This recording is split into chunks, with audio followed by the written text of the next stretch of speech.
You walk into the business and your manager welcomes you and says, well, we don't have any rules here. Sit wherever you like. We have no business strategy, no financial plan. We don't communicate with each other. Just make things up as you go along. There's one thing we require of you, and that's that you keep your fingers crossed and hope for the best. Now, if you heard that, if you're starting in a new job and your manager said that to you, what are you going to think? You think, what have I walked into? That's what we usually do with our romantic relationships and marriages. We think that things will just work automatically. Hello, everyone, and welcome to the Christianity Integrated Podcast, a channel which integrates Christian wisdom into your everyday life. Today, we're joined by Funmi Okonweze, the founder of My Marriage Handbook. Good evening and welcome to the podcast. Hello, Chinazo. How are you? I'm all good, thank you. Thank you very much for having me on. Do you mind just giving a brief introduction into what you do? Yes, I'm a chartered accountant by profession, and most of my professional life has been within investment banking and financial services. I am now sort of transitioning into becoming a relationship coach. I've written a book about relationships, focusing mainly on marriage. I work as a relationship, and I'm a TEDx speaker, wife, mother. Yeah, that's me in a nutshell. Great, thank you for the introduction. And talking about your TED speak, I remember one of the things you said as you gave like a business analogy to relationships, which I thought was really interesting. Do you mind just going over that in a bit more depth? Absolutely. I start my TEDx talk, actually, the first one, because I've done two now. I'm going to say it exactly as I've said it. Imagine starting in a new job. You walk into the business and your manager welcomes you and says, well, we don't have any rules here. Sit wherever you like. We have no business strategy, no financial plan. We don't communicate with each other. Just make things up as you go along. There's one thing we require of you, and that's that you keep your fingers crossed and hope for the best. Now, if you heard that, if you're starting in a new job and your manager said that to you, what are you going to think? You think, what have I walked into? Am I dreaming? How can such a business succeed? They just want me to keep my fingers crossed and do whatever I want without any planning, without any business strategy, without me knowing what my role should be, no work description, nothing. And they somehow want this to work. Well, you're going to think this is never going to work. Interestingly, there is that partnership that we go into. We invest so much into it, money, our time, our emotions, our whole lives.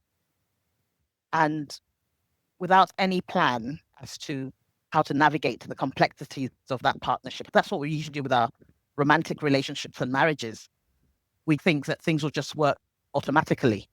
That's really because we've been fed so much information over the years. A lot of the time, we're learning from movies and our friends without actually properly going into the science of a relationship. There is a science to it, of course. There's the part that grows organically, but there is the science part of it as well. So that's it in a nutshell. Yeah, I really like that. And I think it just makes so much sense because we focus on it in other aspects of life, and something as fundamental and lifelong as marriage just makes sense that we discuss it more and think about it more strategically. Going on again from that TED talk, I remember you speaking about a particular experience where your career and relationship kind of changed all in one day. Do you mind going over that as well? Absolutely. It's interesting how life throws you a curveball sometimes, and you're thinking, why me, why me? But in the fullness of time, you realize that everything happens for a reason. And like most married people, a lot of issues in my marriage, I realized later on because I wasn't prepared. I just went into it thinking, now we're here, everything's going to work out and we're going to be happy. We're going to live happily ever after. For many years, things had gone south anyway. We just went through the motions. We have two children and thought, this is it. Hopefully things will work out eventually. So that was going on in the background. I'd gone away on a holiday, just 2 weeks and a bit, came back to work, happy to be back at work, which is a rarity for some people. Walked into the office and I had a very good friend. She was my colleague, but we were good friends. We'd worked together in several other roles. And she called me aside and said, oh, it looks like someone's gunning for you. And she said, what do you mean by that? It happened that there was a guy that I never really got on with. was a contemporary. He'd become close to the director in the 2 weeks that I was out. And the director, we were contractors. We weren't on a permanent contract. So we came to work on a project. And project was winding down. He was now trying to create a team that he was going to offer a permanent contract to. So this guy had gone behind my back anyway and said whatever he said. He then came back and told everyone, oh, she's not going to be here for much longer, blah, blah, blah. So this lady tells me, and I'm fuming. I'm thinking, how dare he? I went to talk to the director. The director was didn't really want to come out and say anything, but he was going round in circles. I said, no, you've reviewed me favorably. I've had 3 reviews with you. I've been there for almost 1.5 years. I'm working on this project. So it's a really big project and I had really delivered on it. He said, okay, he'll talk to me later. He fobbed me out. I walked out and I was feeling so rotten. I thought, oh my goodness, things were so happy a few moments ago and now here I am back at work and this. And I really liked this actual bank that I was working with. So I went home that day and all of a sudden my husband and I were in an argument and then he left. So I'm standing there and thinking 2 things on the same day. It was as if the rug had been pulled off from under me. And of course, then I had kids. So it was a lot taken in one day. In the fullness of time, I realized that if only one thing had happened, I might not have on the day, for example, if the marriage had ended on that day or something had happened at work on that day, I might not have put myself in the center of it. When those 2 things happened, I thought, 2 main things have happened to me on the same day. Will there be a third thing? So that is when I had to look inward. That's what made me actually look inward. That what have I done to deserve, my marriage, my job? Would there be a third thing on the same day? So this is what got me panicking and looking inward and saying, how have I attracted this to myself? Otherwise, I'd have said, that person is a problem. And actually, I don't want it to seem like accepting responsibility for your part in something does not mean you're to blame for something. It just means that as we all go through life, the things that happen to us are our responsibility. In reality, we are the author of our own fate. Okay, I see. A lot to unpack there. First of all, Yes. quite interesting that you said that the 2 things happening at the same time made you look more inwards. And I want to go deeper into that. What did you do in terms of this kind of reflection period? Being a Christian, of course, the first thing I did was I had to pray and say, I don't know what is happening, but I really need you to come through for me right now. I phoned my mother to begin with. My mother's a born-again Christian and she's an intercessor and she prayed with me. But then, because she's my mother also, she started to give me advice and saying all sorts of things to me, and her advice is always invaluable. But moving away and praying by myself, being up all night thinking, I need to. So this happened on a Friday. So I'm talking about the weekend now. I need to get back to work on Monday. Obviously, I don't know what is going on there.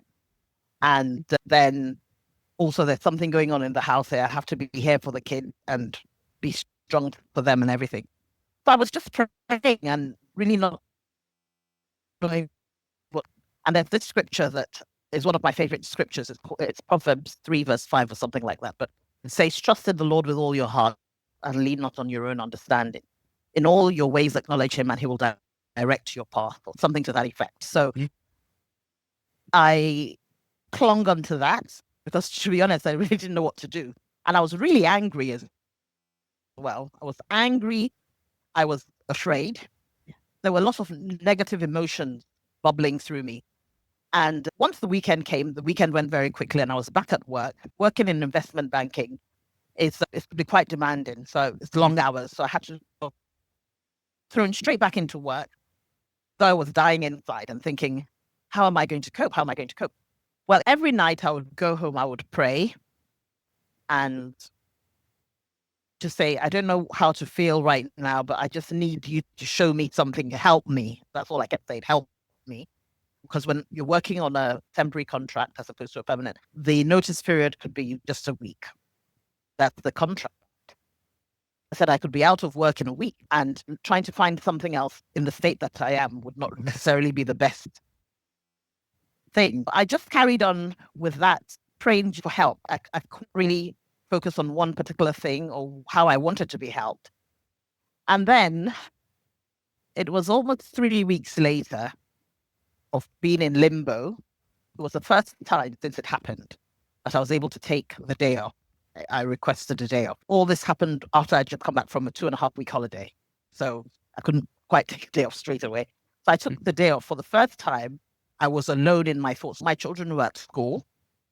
And I remember sitting at home, lying back and just saying, I really need you to answer me. So I went online, and I can't remember exactly what I typed on there, but something came up, and it was a testimony of a woman who was talking about how she broke up with her fiance, how it got restored. So I think that's what it was about.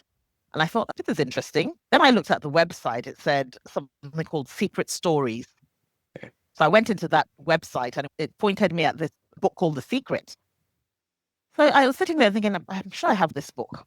So I ran to my bookshelf, and there it was. I remember the day I bought it 5 years before. I'd never read it. So I picked it up, I opened it, and I thought, this is why I didn't read it. It wasn't written in a format that I could easily read. But what I did is, I was on YouTube. There was actually a video for the book. So I went on there and I watched it. It talks about, as a Christian, some people may say, oh, this sort of, it talked about the law of attraction. But to me, the law of attraction is the laws of sowing and reaping. And it just means that whatever you put out there is what you get back. So if you sow an apple seed, you can't expect to reap a mango. You're going to reap an apple. And it talked about, from her story as well, when you're so angry and everything about you is negative, all you're going to keep getting back is the cycle. You're going to keep getting that same reaction with people angry at you or missing your bus in the morning. So what it said is, start with gratitude. Start to focus on all the things that are going well. Yes, some things may not be going well for you right now, and it's biblical actually. In all things, give thanks. That now got me, shifted my focus away from the chaos happening around me. And I thought, okay, fine, I am really angry. So now I was praying to God, remove the anger from me. Remove all this negativity from me. I want to feel love. I want to be a loving person. I know some people have hurt me, but I want to move on from that so that nicer things will start to happen to me. I've always thought I was a nice person anyway, but somehow through negative thinking and all this, when we create certain environments for ourselves without realizing, maybe through our word, our thoughts, our deeds, without realizing that ultimately we're sowing a seed and we will be reaping it at some point. You might snap at your child at home, and then your boss will snap at you at work. So everything you do comes back to you in one way or another. It's very biblical. So that was how the reflection began. I started to think, well, what do I want? I want to feel loved. I want to be loved. These two people that are hurting me are responding because obviously I'm angry with them as well. So I'm sending them angry thoughts. So I need to start to send them loving thoughts. And that was quite tough, especially for my colleague at work, who I really disliked for several reasons. I remember the day that I decided this is what I'm going to do now. Every morning, I'm going to pray for both people and send them good thoughts, pray that they have good days, pray that things happen well in their lives. I remember nursing that annoyance for one more night. I remember saying to God, please allow me to be annoyed for one more day. And tomorrow I promise I'll change. It sounds very childish, but when you're really upset with somebody. But I had to, and that's one thing about life. We have to pull on our big girl and big boy pants and say, you know what? I'm now growing up. I now need to act like an adult. This is what the Bible tells us to love those who hate you. We pray for those who curse us and all that. So every morning and every night before going to bed, I wrote out points on my phone about both my husband and my colleague, and I prayed for them every single day. I prayed good things for them. I blessed them. I sent them love and prayed to God that whatever they're going through, He will help them come through it and make their day happy, make their day blessed, make people love them wherever they go. And that's what I prayed for them. I prayed the same for myself as well and more. Then I started to look into myself and say, how do I show up in public? How do I show up with people around me? Am I kind? Do I wish people well? Do I actually look at the world around me? Like the bees that are pollinating plants that help make the world go round. Do I appreciate those things? Do I love the world that I'm so fortunate to live in? Am I appreciative of the fact that I can just get up and get a drink of water without thinking? I became very aware of all the good things around me and started to make notes of them in a journal. It became part of my daily gratitude. But once I started to do that, everything started to drop away. I didn't force anything. I just realized that, oh, I'm not feeling that angry any longer. And when I started to do all this religiously, after seeing that video, beginning to do my list, it was almost like a week and a half when my colleague at work called me. This is a really big miracle, a big testimony. He just walked up to my desk and said, oh, can he have a word with me? And I said, sure. He went into a meeting room and he said, I don't really know how to say this, but I got you all wrong. I said, what do you mean by that? And he said, I think you're a really nice person and you're really hardworking. You're very committed to what you do and stuff. And I know that a director is putting together a team at the moment. And I sat there looking at him because since I'd been back from that holiday, I'd never once spoken with him. With everything that had happened, it was another colleague who had told me. And a little bit of anger welled up in me because I thought, who are you? You're not even my manager. And then I remembered that I'm praying, sending out love and goodwill. What I'm asking for is coming back to me. So don't reject it. So I had to reel that back in and suppress the ego and say, thank you, God. This was exactly what I wanted. The person who had bad-mouthed me was now offering to go and change that narrative. So I needed to accept that and be grateful. I said to him, thank you for saying that. Why did you say that? He said he just felt he needed to say it. He then got up and said he would speak to the director.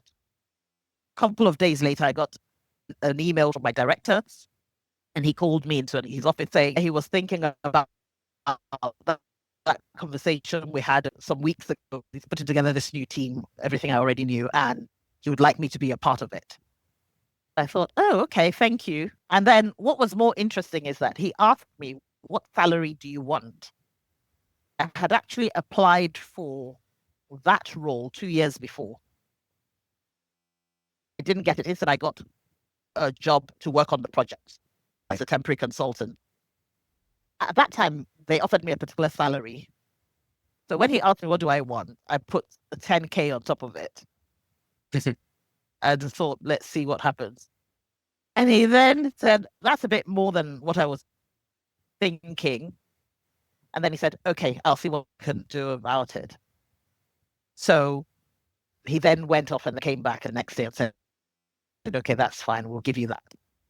Now, imagine if I had led with anger and the outcome would have been completely different. And the reflection was, you reap what you sow. When you become intentional in what you're doing, it has to be something very intentional. Every day you say, Lord, this is my seed. This is what I'm sowing today. It's that everything you sow, you reap. It has spurred me on throughout my life since that time. The thing is, we all know those parables. We all know what it means, but to actually then make it something practical in your life on a daily basis is really what we don't necessarily always, we're not intentional about it. So that was the reflection. And then I started to really use it a lot more. When I'm walking down the road, I'll be blessing people as they walk towards me. I don't know them, but I just wanted to be a vessel of love. It sounds corny to some people, but that's what I wanted it to be, because I wanted to be loved. I wanted not just to be loved, I wanted things to go well in my life. The main theme of the Bible is love, because he so loved the world that he gave his only begotten son. That's the underlying message in the Bible. It's all about love and gratitude.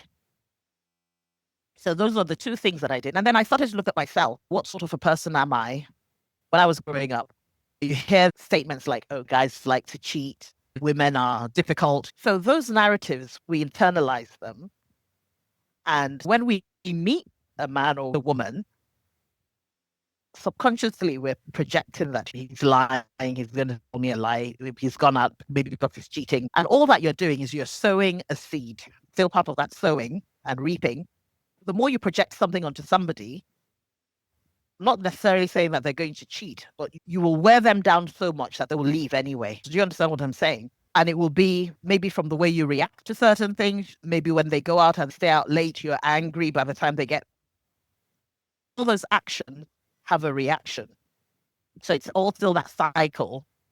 So then I started to look at all those deep beliefs that I have, and I started to try to repair them. What am I projecting onto my relationships? Am I confident? Some people don't feel that they're good enough, that they deserve a good relationship.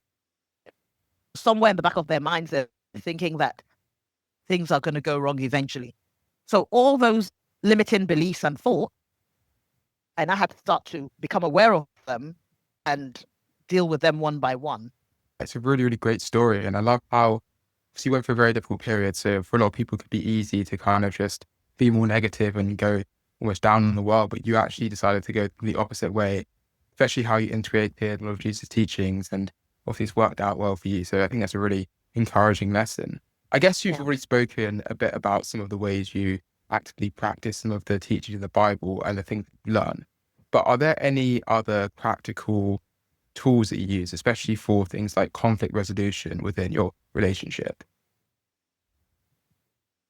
Yes, with conflict resolution, we're all different people, even with the people you live with, your siblings. There's conflicts everywhere you go. Why? Because we're all different people. We expect things to happen in different ways, etc. Conflict resolution would really fall under that business analogy where you have to have a strategy. You can't just sit down and say, let's talk about this. What will end up happening, depending on the personalities, is you'd end up butting heads, arguing, and probably not coming to any resolution. So it has to be, it's very important that when you're resolving any type of conflict, you're methodical and intentional. That will depend on the person you're dealing with. You have to understand your partner. Some people like to argue, for example. And if I say something and you disagree with it, immediately you're jumping out and saying, no, I don't agree with that. So you have to set ground rules. You could say, okay, for this session, I'm going to be the one speaking, and you have to listen. Even if you don't agree, take note, listen to me, and then in the next session, you be the one speaking. Okay. By doing that, you're creating the space for someone to express themselves without the fear of being shut down or an argument ensuing, and then people getting more angry than they were when they started the resolution. Now, few ground rules: decide on the method in which you're going to communicate. One thing I like is to record the session, but not everyone likes being recorded, so it depends on the pair of you. What it does is when you're being recorded, you tend to censor how you behave. When I say censor, because you know you're being recorded, you know that you're going to be able to play it back. So you might be more measured in what you say. Also, it helps you go back and look at your communication style and see how you present and listen to what your partner really said. Because sometimes when people are speaking, you might not catch it, or you might think they said something and interpret it based on your own mindset, the way you think. Okay. But when it's recorded, you can easily go back and say, okay, this is what was said. Another ground rule that you can put down is that a lot of the time when we're in relationship, we look at it as me and you, but the relationship really is a separate entity. And this comes back to that business analogy. For those who are in finance or business, so you know that a business, if it's a limited company, is usually a separate entity. And I like to look at a relationship as a separate entity. So it's not necessarily about me and you. It's about what can we do to make this work. When you're working for a company, and the relationship being that company, you put in the service, you want it to work. You put in that extra hour to make sure that you've done everything correctly, to nurture the growth of that company. With your relationships, it has to be a little bit of give and take. If I did this, how is this going to affect the relationship? I like to discuss it and come to a middle. There is always a middle ground, because at the end of the day, what we want is for the relationship to work. So these are the sort of things we need to start to think about when we're trying to resolve conflict. It's not necessarily about I, as they say, there's no I in team, but it's about our relationship. We're part of that relationship. So ultimately, we want to get to a place where I'm happy because you're happy, and vice versa. We're happy for that reason because we're working towards the same goal. When we're resolving conflicts, we're looking at it in terms of the relationship. It's my way or no way. How does that work for your relationship? Does that answer that question? Yeah, that's really helpful. I love those practical tips. Do you think that Christian relationships or any couples in general should be going through some sort of coaching or information session so they know these different types of things? I think it's extremely important that if you want to become a doctor, you have to go through the training. If you want to become an accountant, you have to go through the training. If you want to do anything in life, you go on there. Even dealing with the script earlier, I had to go on to Google to see a little bit of training on how it works. But with relationships, that just somehow never happened. Mm-hmm. I think it's very important that everybody, and as Christians especially, have the advantage of having the Bible as a go-to for help. Some people might not immediately see how that is practical, but there's a lot of practical advice within it. I think churches also need to start to lead with that. When I got married, we didn't go for any sort of premarital. I went to a Catholic church. My husband is Catholic. I came from a very Catholic family. My mother became born again Christian at some point during that period. And so I started to go to born again church. But we didn't go for any premarital counseling. We just jumped in with both feet and it didn't go. I think it's extremely, but you have to. I don't see how the two cannot succeed. Of course, there are people who succeed in their marriages, but I think it's very important that you understand who you are. Who am I bringing into the relationship? There's this parable of the virgin. Okay.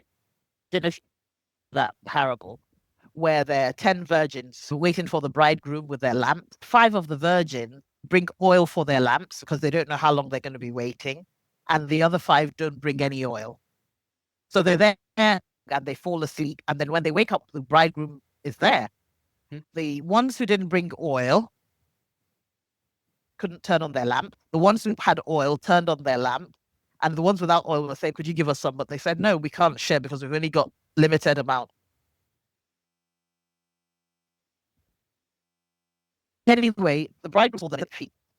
The others had to look for oil for their lamps. And when they came back, they weren't let in. The parable is about being prepared for the coming of Christ. I liken it because I know in the Bible, God talks about how a man should lay down his life for his wife as Christ laid down his life for the church. There's a lot of use of marriage when talking about Christ. So for me, that parable about the virgin being prepared for the coming of Christ is also a way of saying, be prepared also for your marriage. You want to get married. This is when you have to start to look at yourself, start at what limiting beliefs are. What do you believe about men in general? What do you believe about women in general? Am I lovable? Some people, you start to interact with them. Every second sentence is something negative. They're saying something about this person. They're doing that about that person. When we do all of that, ultimately, without realizing it, could be a repellent for the person you're trying to be attractive to. Because again, it all comes back down to that simple rule of whatever we put out there ultimately comes back in one way or another. It's coming back to us. So why not just start to put out what we really want? It's that preparation, and that preparation can come in form of coaching. I believe that. I know in a lot of churches they have singles nights and all that. I never attended any of those when I was single, but it would be good to have some sort of, for those who want to get married, some sort of understanding of that. What am I putting out there? What would I like to see in a spouse? If you ask anybody, I want someone who's tall, someone who's dark, someone who's good looking, someone who's, we never think about the part of how would they respond in a situation when there's a conflict. Yeah. I want somebody who is compassionate. So when I'm going through something, they will be able to support me. Those are the sort of things that we should be looking at. And how do I attract someone who's compassionate? By being compassionate myself. How do I attract somebody who is kind or generous? By being kind and generous myself. Because if I'm not kind and generous, I'm not going to attract someone who's, and even if I did, because I'm not generous, that person will ultimately not be kind and generous to me. Because if you're not, do you see what I'm saying? Yeah, that makes sense. So even if you end up having that sort of person, your behavior will ultimately repel them. Think, oh, I'm always doing for this person and they never do anything for me. So these are the sort of things that should be taught, actually, for anyone who wants to go into a relationship. It's one thing when you're navigating life by yourself, but when there's another person, you're constantly bouncing off each other. Coaching is extremely important. And as I said, you've got the Bible as a guideline. There are many wonderful scriptures that will help you along your way. And what is even better being a Christian is that it gives you very clear roles of what the man should be doing and what the woman should be doing. And even if it says the man is the head of the home and the woman is subservient, it doesn't mean that you're the slave on your knees and everything. Just a structure. We live in the modern world where sometimes the woman is the breadwinner. She might be in a field where she earns more than the man. All those sort of things happen. However, the God-said structure of what the marriage, especially if both parties subscribe to that, is a good start point for your marriage. Definitely. Christian coaching before your marriage is very important. Absolutely. Brilliant. Thank you for that overview. I guess I want to touch on what you said towards the end, talking about how, let's say, we have different roles compared to today in terms of the modern world, as the woman could be the breadwinner or different things. I was wondering, how do you think that we can reconcile the differences in modern dating with what we should be doing from a biblical perspective? Right. So I think a lot of things come down to interpretation and delivery. From my experience, when I had problems in my marriage and I spoke with a pastor, because at the time I was having major issues in my marriage. I was already in the Catholic Church. I think I spoke with a priest and they were quoting some scriptures. I didn't feel it was personal. It just felt very surface. I wanted to talk, and I felt that the people I spoke with did not know how to counsel me. So I didn't get what I felt I needed. I think it being able to deliver in a way that reaches younger people. Jesus Christ, I don't know if you remember when he was sitting with a prostitute. He didn't come to heal people who are already healed and saved. He came for people who aren't. So it is not necessarily changing the word, but packaging it in a way that people can see something else. For example, I gave that example of sowing and reaping. When you say to somebody, if you sow an apple seed, and I remember talking to my children, I said, if you take a seed and put it in the ground and it's for an apple, are you going to get out a banana or a mango? They said, no. So it's the same thing. If you are kind to people around you, even if they're not kind to you, it will come back to you in another way. Okay. Yeah. Do you see what I mean? So it's looking for ways in which one can package the word to bring other people in, rather than standing at a distance and say, no, you're not holy or Christian enough to understand this. It doesn't matter whether you're earning more than your husband or your husband is the one who has to stay home. It doesn't mean he cannot be the head of the home. It's understanding that the practical roles may shift. He can still be the person who brings the decisions. We can all bring the decisions to the table, but you can still be respectful towards him as the head of your home. There can only really be one head in most homes for them to work. It's equal, but we can still respect each other. It's all about respect. an acknowledgement in our role. They're not rubbing people's face, I'm the one who brings in this and you're here. That's not how it works. And so it's just understanding that certain practical things do not necessarily tamper with the hierarchy of God at the head of the home, the husband who is the protector, still be the protector of the home, and the wife is the nurturer. You can still be those roles despite other physical roles you have to play. So it's just finding a way of keeping that balance. So present the word. Basically, what I'm trying to say is that when you're able to tailor make something to the person who's sitting in front of you and understand where that person is coming from and still be able to minister to them and show them that, okay, this is what the Bible says in this instance, and this is how I can relate it to what you're going through. Because though I read The Secret and how she got every single thing in there, I could have easily said, oh, this is not Christian. But I looked into it and I thought, actually, in that book, they do talk about Jesus Christ and the law of sowing and reaping. But the way the book is crafted is it's made for anybody because some people are not Christian. And that's what we should be doing as Christians as well, being able to open it up for other people to hear without feeling that, oh, you're bashing me over the head and telling me something. Do you know what I mean? They will follow once they see the results and say, actually, this has really helped me. So I really want to know more about what you're talking about. I want to know more about this Christianity. So did I answer that question?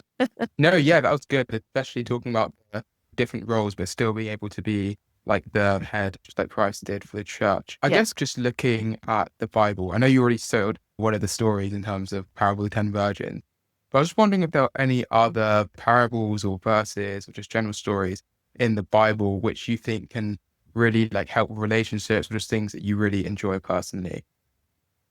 I mean, there's so many. I'm somebody who I do like the Songs of Solomon. Yeah. I think there are many verses there. Let me see if I took one or two down. I find that once you're a couple, once you're married, it's nice to nurture your relationship. I find that there's some very nice poetic verses in there. I belong to my beloved and his desires for me. Those sort of things. I really like that. It shows to me that even within the sacred versus the Bible, there is space for romance. It's important as a married couple to not let that fall by the wayside because you want to enjoy your marriage. There is room for that in the Bible, in your Christian relationship. It is very important. When you think, always think of things that are lovely, kind, beautiful. For me, that scripture always says that, sometimes when you're in your home, you're very busy with your daily grind. Things are left undone. People are angry. People are irritable. You might go off to work angry with your child, angry with your spouse, thinking, oh gosh, that person really annoyed me. The Bible tells you that, when you think, I wish I'd taken that, but basically it says that think things that are lovely. Finally, brethren, that's the one. Right. So it's in Philippians 4, verse 8. And it says, finally, brethren, whatsoever things are true, whatsoever things are honest, whatsoever things are just, whatsoever things are pure, whatsoever things are lovely, things are of good report. If there be any virtue and if there be any praise, think on these things. The way that I take that scripture is that no matter what's going on around you, chose to think of these things that are pure, things that are lovely, things that are of a good report. So I didn't know him personally in his life, but what I did is I created something. Thank you, God, that he shows up to work on time every day and works with the team. So I started to think of those things that are lovely. So if someone has annoyed me in the house, my son, my daughter, my husband or something, and I'm away, then I start to think of things that are lovely. This person, a great person. When you're looking for something, you see it. If I go out of my house and it's sunny, but on the floor there's mud, I can look up towards the sun and say, what a beautiful sunny day, and go on with that. Or I could look at the mud and think, what a dirty place. The experience that I will get will be the experience that I focus on. So it's the same thing. I'm focusing now, this person has annoyed me, but I'm focusing on the good in them. That's one of my scriptures that I really like. It's really good for your relationships. When you start to focus on those things, they change the way. So I don't think I said earlier on, my relationship with my husband became restored. If you ask me, did you sort of sit down and have this massive discussion? No. Things just kind of slotted into place somehow. The next thing, he was back home, and I was sitting there thinking, in fact, I remember the children thinking, oh, things have changed. Did something happen? And we couldn't quite explain it. But it took me changing the narrative in my head and projecting something new onto the relationship, leading with love and believing that, Lord, this is the seed that I've sown today. And of course, when you sow a seed, you don't reap it out immediately. So some people might get despondent, oh, I sowed that seed, so what's happening? Just keep watering it, keep nurturing it, keep believing, and just leave it to germinate in its own time. Eventually, things just turned around and I couldn't explain it. Just like the man at work came and called me and said, oh, I think you're a great person. I never spoke with him. But in God's time, he turned everything around. There's that scripture where it says he makes everything work for the good of those that love him. Things just turned around. All you need to do is concentrate on what you're sowing out there and be diligent in being the most Christian, godly version of yourself, knowing that whatever I'm putting out there, I'm getting back.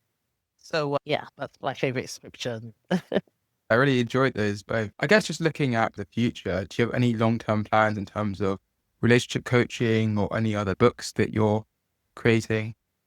Absolutely. So the book is coming out. I've actually written another book, a smaller one, and it's one of those how to. It's a very short book. I don't really want to say what it's about at the moment, but I finished writing it. So I would like to release more books. I'd like to actually start to do one-to-one coaching. I kind of do it at the moment, but I would, if possible, completely pivot proper. I believe it's a calling, that what I went through was for a reason. And in fact, I started to write that book many years ago. This is over 10 years ago that happened to me. I started to write the type of book that I would have wanted to see at the time. I was looking for help and I couldn't find what I needed. The books were talking about marriage, Christian marriage, or what have you. I wasn't just looking for Christian books. I was looking for anything, any book that would help me. I didn't find that they were practical enough. I wanted somebody to say, okay, sit down here today and do this. Write 5 things that you think about this person. I wanted something practical. So I felt like I was doing something. I didn't just want to know that when we are resolving conflict, you have to think about your spouse. The spouse wasn't there at that point. So I basically started to write the book that I felt that I needed. And that's what my book was about. It's called Restore Your Broken Marriage and Create Your Happily Ever After. Restoration of a marriage does not necessarily mean that it's broken down completely. It could be that you're at loggerheads all the time. You don't know how to relate to one another. You have going through a lot of problems. And that happens in a lot of marriages. In some countries, 40 to 50% of marriages end in divorce. That says a lot, that people are really struggling with it. You see these people, and of course, celebrities a little bit different, but you see them. Oh, everyone seems in love and everything. Oh, they're renewing their vows every year. And then they're divorced. And you're thinking, what happened? So I wrote the book at that time. I started to write what I felt people would need. And based on the experience that God let me go through, or that I attracted to myself, I have a message to help other people in the way that I was helped. Ultimately, this is my goal, to do premarital coaching, relationship coaching. These principles can be used on any relationship with your parent, with your friend, your siblings, your work colleagues, as you can see. It works on my work colleague. The principles are all the same. So yes, I'd like to really go into that space. I'd like to be a thought leader as well. I did a TED talk in May about how social media is influencing modern day relationships and marriages. Thank God TEDx picked it as an editor's choice. It's not out yet, but that means they think it's a message that is current, topical, and needs to be heard. They're going to promote that particular talk. I'd like to also work as a thought leader, come to podcasts like this, share my insight, help people. That is the aim. Hoping that people will get something from what I'm saying and want to learn more. I am someone who believes in love. My friends used to laugh at me. I wanted to be married when I was 18, when we were all partying and everything. I was always this romantic little girl. I loved fairy tales. I liked these romantic comedies and these musicals I used to watch when I was a child. I just believed in love, waltzing off into the sunset and all that sort of stuff. For me to now be talking about marriages, there was something there at the time that I was passionate about. So yes, I believe that is my true calling. I'd like to teach. I'd like to coach. I'd like to carry on writing. I've always written anyway. I've written fiction. And that's been another love of mine. To be able to bring all those together, I believe is my true calling and something I'm definitely working towards. Lots of interesting things there. Where could the audience find out more about you and what you do? It's a work in progress, but I'm on Instagram, My Marriage Handbook. I called it that because I want it to be the publications to be something that are guides onto how to make your relationships better. So that's why I call it My Marriage Handbook. It's something that's lacking. We all go into this lovely, wonderful institution without a handbook or manual on how to make it work, how to navigate the complexities of marriage and relationships as a whole. So you can find me on Instagram, My Marriage Handbook. You can also find me on TikTok, My Marriage Handbook. I've got a website, mymarriagehandbook.com. You can see me on TEDx. I did one in South Africa 2 years ago. And when the other one comes out that I did in New York in May, you'll see it there. That's where you can find me for now. Thank you very much. And thank you so much for coming on this podcast. I've really enjoyed this and learned a lot. So thank you. I'm so glad you did. And I'll be happy to come back if you need to hear more at some point. I wish you all the best. And I'm very impressed that someone of your age is interested in topics like this. I hope that it reaches the people that it needs to reach, actually, which is everybody, because we all have relationships. Relationships are part and parcel of our growth and our survival as human beings. It doesn't matter if it's a relationship with your mum or your dad or your brother, sister, work colleague. We all need somebody. No man is an island. So it's important that we know how to relate with one another and get the best out of our relationships.